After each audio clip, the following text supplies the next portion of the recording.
The year was 1971. Bell-bottoms were cool, ethics committees were essentially decorative, and one Stanford psychologist had a bright idea.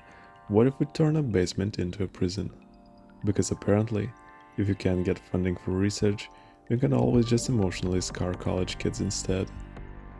Philip Zimbardo, the psychologist who looked at prisons and thought, what if we DIY that? Set up a fake prison in Stanford basement. He randomly assigned students to be guards or prisoners. Randomly, in the same way our boss randomly assigns weekend shifts.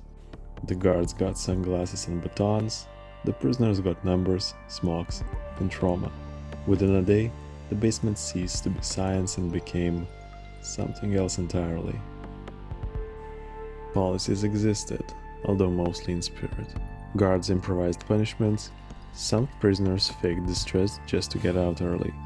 Zimbardo took notes, like a particularly detached hall monitor.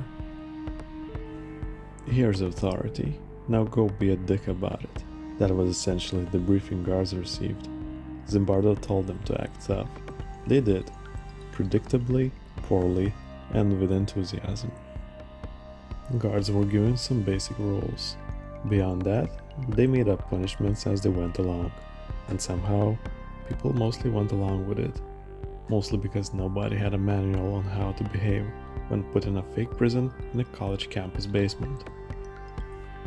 Within 36 hours, the experiment went from structured research to something resembling a theater performance directed by psychopaths.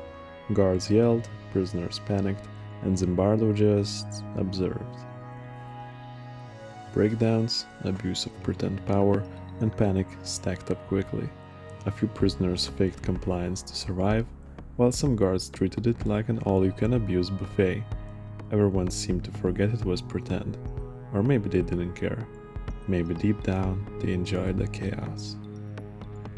This disaster is still cited as proof that power corrupts.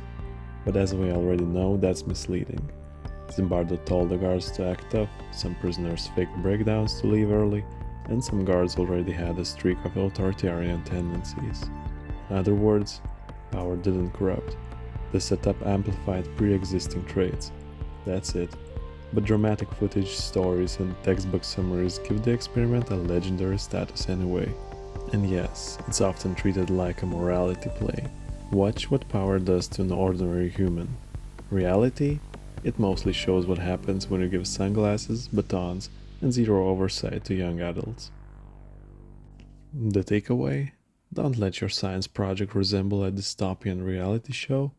Don't hand untested power to random volunteers. And if your experiment needs a safe word, maybe don't put it in a psychology textbook.